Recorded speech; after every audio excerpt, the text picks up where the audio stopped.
Welcome to our apprenticeships live stream. We're very happy here today to be presenting University of Leicester at our apprenticeships talk. So today's live stream is going to be covering apprenticeships and how apprenticeships are helping organizations become more successful.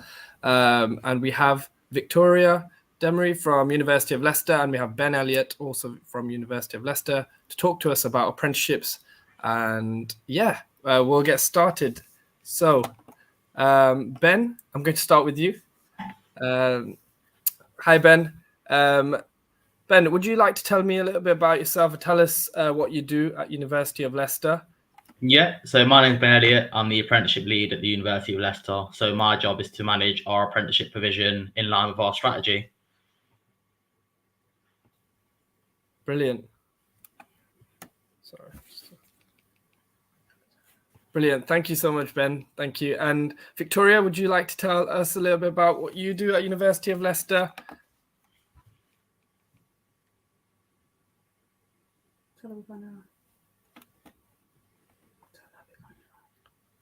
Sorry, Victoria, we just can't hear you. Just try to unmute.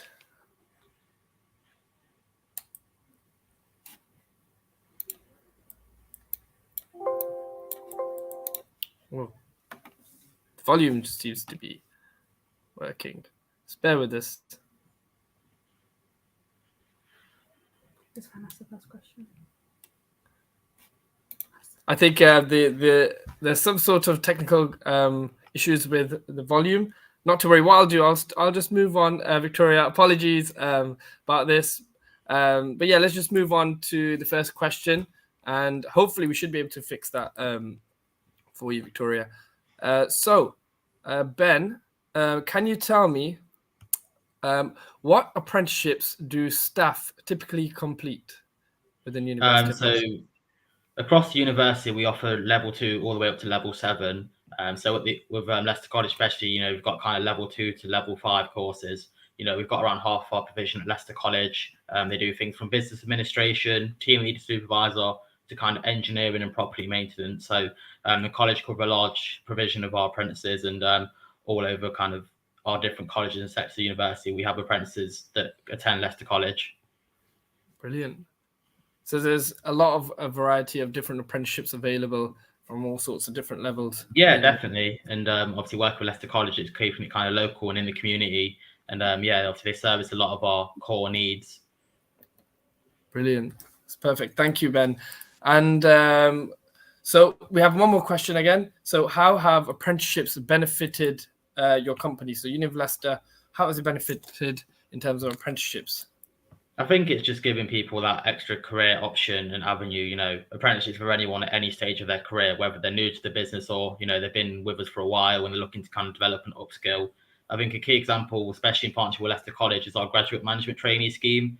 So what we do is we take recent graduates or people that are taking a gap in their degree qualification to do a team leader supervisor apprenticeship. And throughout the duration of that course, which is normally 18 months, they rotate around different departments in our workplace. So they get a flavour of real life working experience along with a lot of different other departments. So they cover different areas and different projects in the university. So it gives them that work experience, a qualification.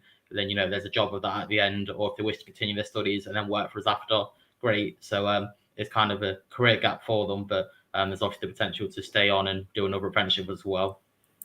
Brilliant. And do you think having that sort of real life exposure to, the workplace, do you think that's even a better sort of way to get them to, for apprentices to feel as if they're, engaged in the work?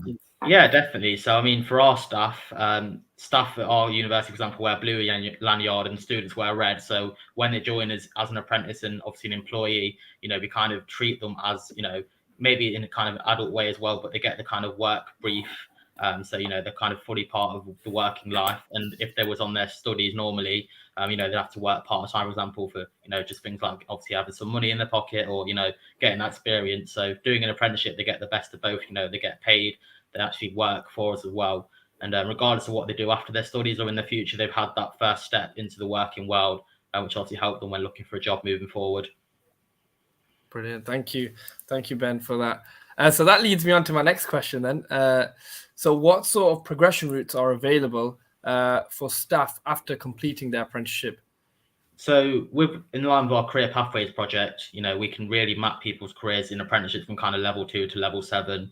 Obviously, that's going to be with a few qualifications in between, and that's quite a long-term plan. If you're doing a level 7 or 6, it's kind of 4 years. So, these plans can be up to kind of 10 years long.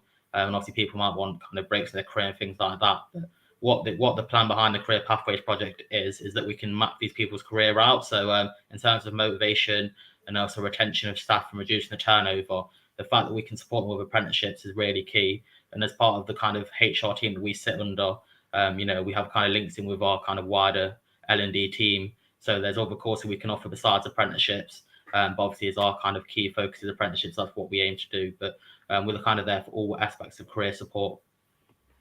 Brilliant. Thank you, Ben. And I believe I've got a question for Victoria. So just want to. Can you hear me yet? Oh, brilliant. You can. Awesome. Thank you. I tried to say very quiet just in case you could. All right. Brilliant. Victoria, welcome to the live stream. And I just wanted to ask you that question in the beginning, which we just couldn't hear. So, Victoria, are you able to tell us a little bit about what you do at University of Leicester? Sure. So thank you first of all for having us. It's great to be part of this experience today. I work at the University of Leicester as part of the organisation development team, which is part of the HR division. I'm an organisational development specialist. So as Ben has mentioned, we cover all aspects of the learning, sort of your career journey, really. Part of our role is to look at the culture of the organisation and to nudge those behaviours, directly linking with our organisational values and our, becoming a citizen of change. Apprenticeships works really well with that. So this is all about growing and developing the workforce that we have. And certainly, as Ben has mentioned, the GMTs, the graduate management trainees, these are grade 3 positions that we have every year coming to the university. They are graduates from our University of Leicester. They've done various different courses and they get to do a sort of 18-month program with us. And they do 3 6-month rotations with us. But alongside that, exactly as Ben said, they complete an apprenticeship. So they get to carry on their studies, develop skills in that particular apprenticeship, make new friends because they're all in the same cohort, but they also then get exposure to 3 very different areas of the university. And as Ben said, the hope is that at the end of that, they will become a substantive member of the working staff at the university. So we'll be a student, we'll be an apprenticeship student with us, and then obviously be a substantive member of staff. So a really great experience. Perfect. Oh, thank you, Victoria. That was brilliant. That's a really great, detailed answer to our question. So I've got 2 questions for you, Victoria. So this is more to do with the apprentices whilst they're on the program. So specifically, what sort of support is offered to the apprentice during the apprenticeship? So in terms of development. So we try and work very closely with the apprentice, their line manager and the provider. So in this instance, obviously Leicester College. We have regular meetings with the college, with the provider around all the students that are actually partaking in our apprenticeship with them. At the beginning of the apprenticeship journey, we go through an induction with them. We talk to them about, what's the relevant course? Is it the most suitable for you? How do you do your application form? So we do everything from the very beginning to, I kind of want to do an apprenticeship, but I don't know how, I don't know what to do. So we do all of that with them, all that coaching. We then support them with their application. And then we actually give them a really lovely detailed induction. And Ben does this in person, actually, with the apprentice, with the line manager and the provider to say, actually, these are all your different responsibilities. This is how we're going to make this successful for this apprentice, because we know an apprenticeship who goes through and completes their course not only benefits themselves and their development, but also benefits the team and the wider university community around them. So we definitely want to make these apprenticeships successful. We link in with them on sort of 6 weekly basis, and we make sure that they are well supported. We support the line manager with any queries they have as well, and also with the provider. But we also link our apprenticeships in with our coaching and mentoring academy that we have in the university. So all of our apprenticeships have access to being mentored or to be coached through that as well. But we really do try to take it, we give that generic support, but we will tailor it to the individual needs of that apprentice, as well as if they do require extra support. Oh, brilliant. Thank you, Victoria. that's brilliant. It shows that there is a lot of support and, you know, a lot of sort of development for learners and apprentices. So I've got one last question, which is, why do you think apprenticeships are the best in terms for career and personal development? So that kind of sums it up in terms of the last question. Do you want to answer this, Ben, or would you like me to take it? Yeah, I'll take it. So, I mean, from a personal perspective, how I started my career was as an apprentice. So, I did a level 3 business administration apprenticeship when I first got into my kind of working career. And obviously that kind of exposed me to, you know, working in an office and obviously earning money for the first time. So it was really beneficial to me. I think for wider kind of consensus of apprenticeships, the fact that you get the 20% off the job development is a really key part of that. So, you know, you kind of get that day a week at work to work on your apprenticeship. So, you know, there might be a requirement to do some work at home. It's obviously a lot less than, you know, having that extra day free. For me as well, also, I managed to get my maths and IT qualification as part of that. So, you know, with the kind of lower level apprenticeships, you will get your English and maths and your IT if you need them alongside. And, you know, that kind of qualification and skills that you need for life moving forward. So it's really beneficial. So that's kind of my personal experience. Then I think obviously the off-the-job piece, the fact that the course is levy funded as well. You know, some of these apprenticeships, you know, they range from kind of 5k to 30k. And the fact that the employer obviously pays that through their levy. So, you know, there's only the chance of paying for travel or kind of any textbooks and stuff is obviously really useful as well. Obviously saves, you know, kind of the financial stress on the apprentice. So I think that's some of the benefits for apprenticeships. And also for career development, obviously that practical working experience kind of gives you that confidence to go into a workplace. You know, you've already been in a workplace at the same time. So it really helps kind of get your foot on the ladder, or, you know, if you're looking to progress, get that exposure to kind of a different role. Thank you. That's brilliant, Ben. So I've got a question for, I believe, Victoria as well. And Ben, one last question before our broadcast comes to an end.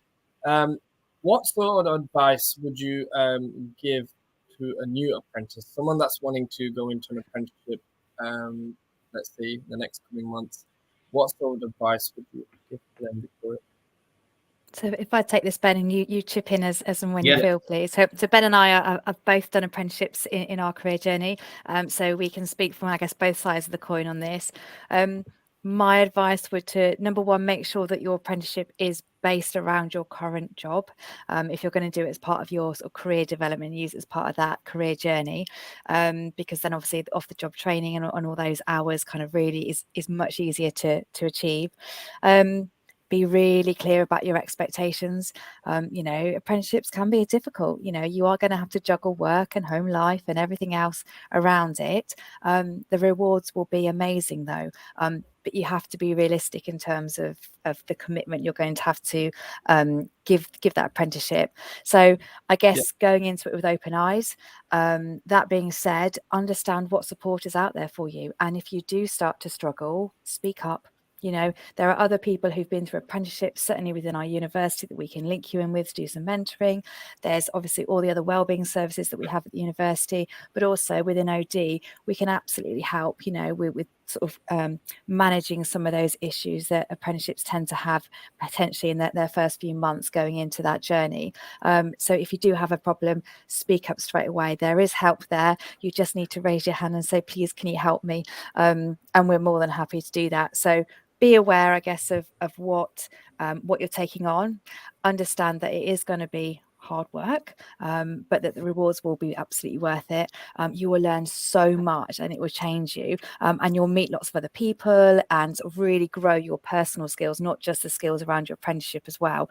So it's a fantastic qualification. And if you do start to struggle, don't struggle alone. Speak up and get the support you need to continue. Perfect. Thank you, Victoria. And same question again for you, Ben.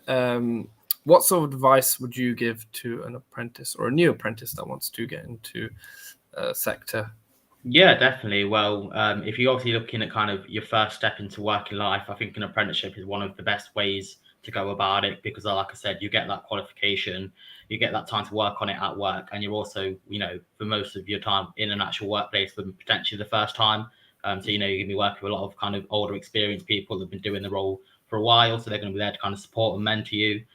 So I think it's definitely something to consider. Again, like Victoria said, there is going to be a lot of work. You know, it's you know, it's kind of like leaving school but doing a bit of schoolwork as well. But you know, the benefits outweigh the kind of sacrifice that you'll make.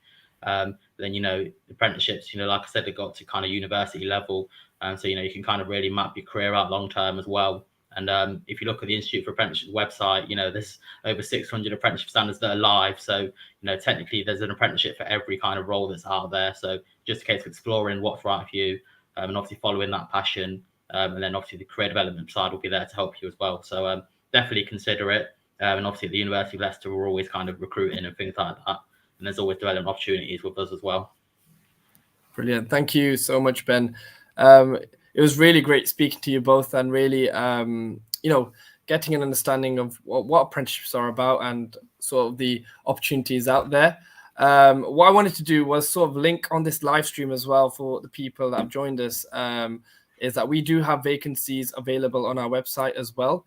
So if you are wanting to look for an apprenticeship or any other opportunity at Leicester College, again, at the University of Leicester, we work with you guys quite closely. So we have some opportunities on our website.